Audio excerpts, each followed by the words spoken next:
Okay, so the plan is this week we're going to spend a whole week together looking at Psalm 1.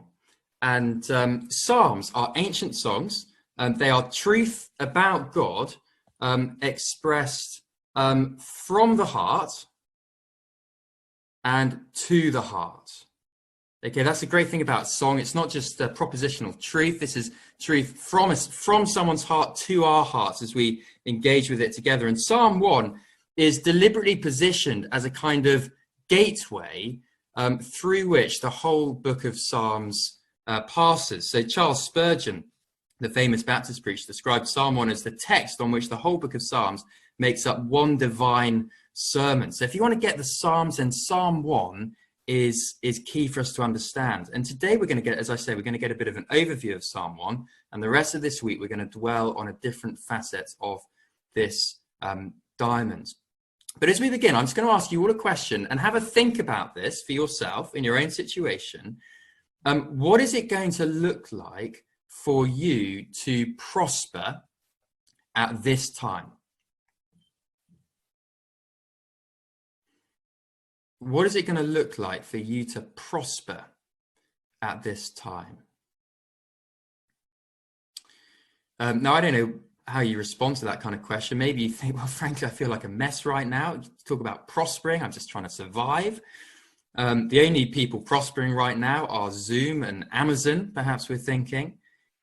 But Psalm 1 holds out not just the possibility, but actually the promise, do you see it there, of prospering, or to use another word that sums it up really nicely, to flourish.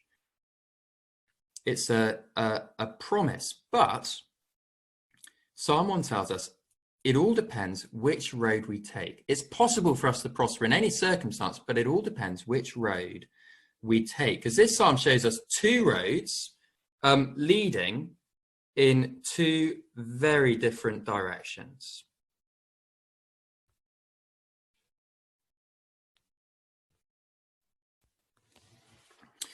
And they are summarized, you see, right at the end of the psalm there. The way of the righteous and the way of the wicked.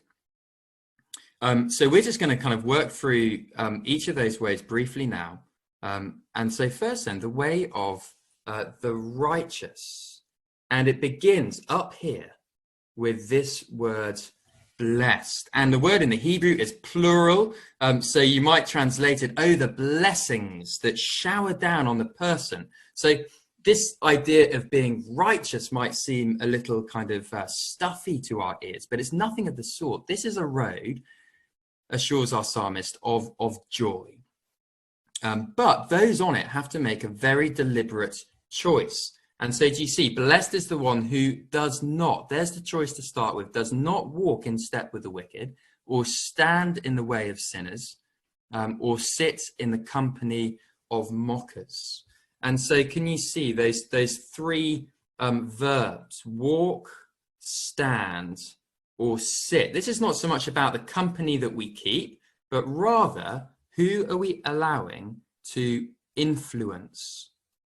Who are we allowing to influence us, shape us? And the group of people, this blessed man, this person walking the way of righteousness, doesn't allow himself to be shaped and influenced by, are summed up here: the wicked, sinners, and mockers. Not the caricature of evil that might come to mind with those words, but everyday people who simply ignore God and his ways.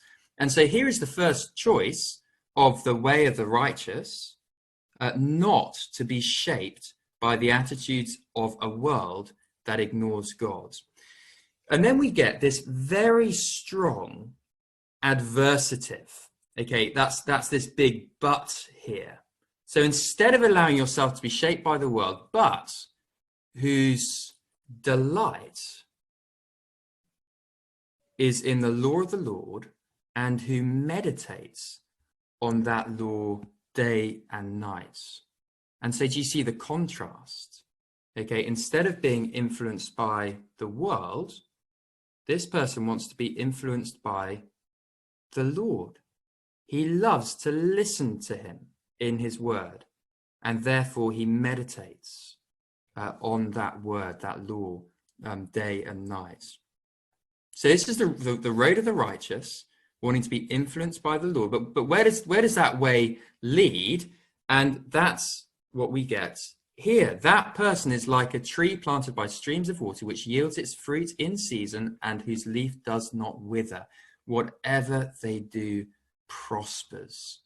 And here is a picture of stability, of life, and of fruitfulness. So that's the way of the righteous. And then we get this very strong contrast. And so, second half of the psalm, here's the contrast. Not so the wicked. They are like chaff. And to get the contrast, just picture yourself, you're walking along the Thames. It's a nice late summer day, and you go past, and the trees on the side, they are flourishing and growing. And then to the right, you see a farmer's field, and it's just been combined, and the dust is just kicking up from the back of the combine harvest, the chaff just blowing away into nothingness. That's the contrast that we are given here. And that is the way of the wicked, says the Lord here. And if verse 4 is the picture, then verse 5 gives us the reality behind the picture. Therefore, the wicked will not stand in the judgment, nor sinners in the assembly of the righteous. So people living without God might seem to be just fine, but under the exterior, actually, that is often not the case anyway. And in eternity, do you see the future tense here? That is never the case. Okay, so here we are then. Summary: 2 roads leading in 2 different directions. And the book of Psalms as a whole sings us through the experience of walking the way of the righteous. And right at the start, Psalm 1, this gateway psalm, gives us a choice that we must make day by day, moment by moment. Which way are we going to walk? And just to sum up, perhaps you noticed that there are basically 2 big questions we've got to ask. There is the who question. Okay, we've got who are we going to follow? We've got the way of the world, or we've got the Lord. Okay, who do I love? The people of this world and their ways, or the Lord and his good ways? That's a good question to ask today. And all that you do, if we want to prosper, that's a question we've got to ask: who? But the other question is how?